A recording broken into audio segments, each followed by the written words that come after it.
मरचू जंगल से लकड़ियां काटकर बाजार में बेचने गया, लेकिन उसे लकड़ियों के अच्छे दाम नहीं मिले।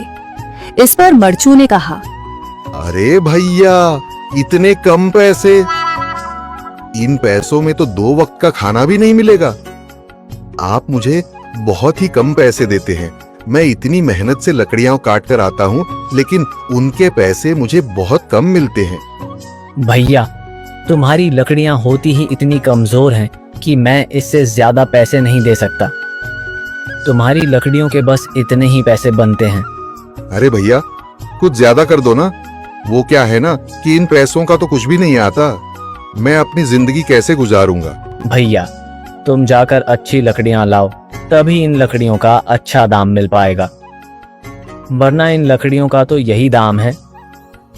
ये सुनकर मरचू बहुत ज्यादा परेशान हो गया और पैसे लेकर किराने की दुकान से सामान खरीदकर घर आ गया। घर पहुंचते ही मरचू की पत्नी सीता ने कहा, अरे जी, सामान ले आए आप? हाँ जी, सामान ले आया हूँ।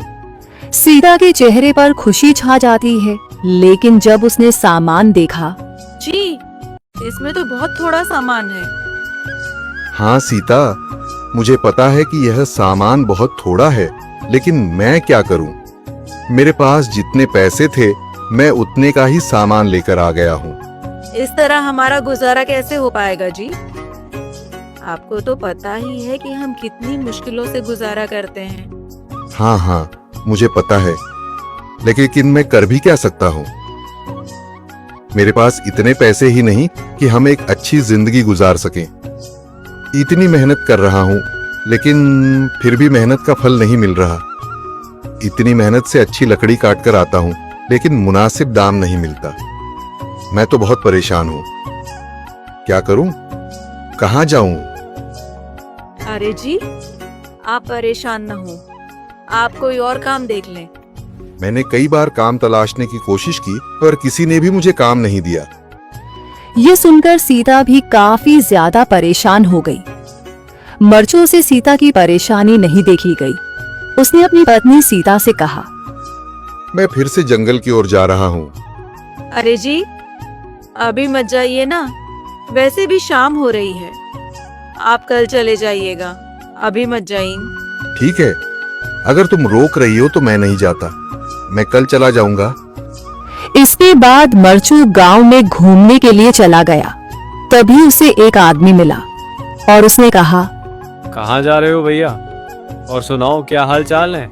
जिंदगी कैसे गुजर रही है? अरे भैया, तुम्हें तो पता है कि लकड़ियां काटकर कैसे गुजारा होता है। हाँ भैया, तुम सही कह रहे हो।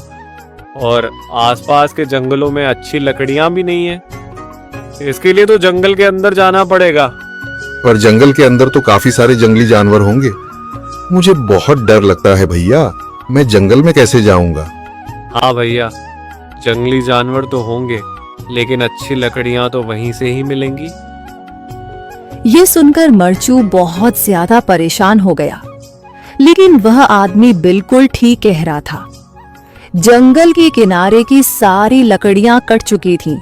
अब सिर्फ जंगल के अंदर ही अच्छी लकड़ियां बची थीं। अगली सुबह मरचू लकड़ियां काटने जंगल की ओर चल पड़ा। जंगल में आने के बाद मरचू ने कहा, अरे, यहाँ पर तो लकड़ियां ही नहीं हैं।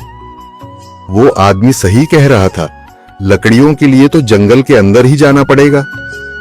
और जंगल के अंदर जाना क्या सही रहेगा?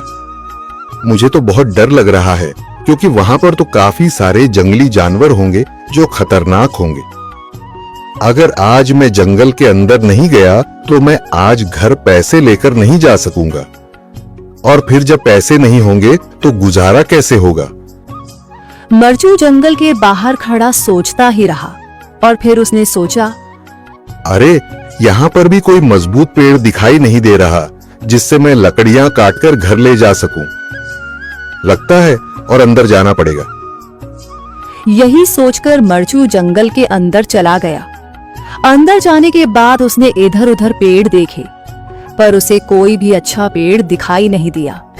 यह सोचकर मरचू जंगल के और अंदर चला आया।